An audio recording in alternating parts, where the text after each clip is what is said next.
tot het kruis en droeg ons schuldiges schande en spot.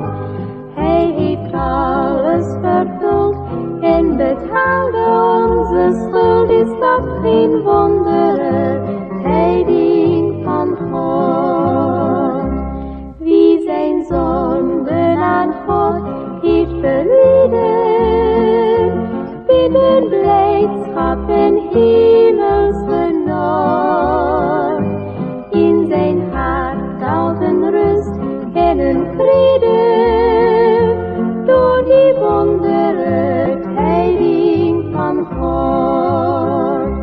Van zijn vaders tehuis kwam de Heer tot het kruis en droeg ons schuldige schande en spot.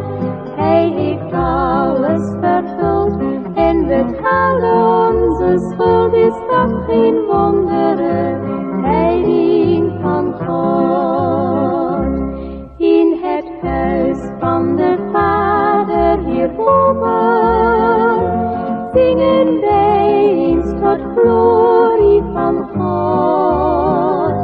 Met degenen die in hem geloven, door de wondere tijding van God. Van zijn vaders tehuis kwam de Heer tot het kruis en droeg ons schulden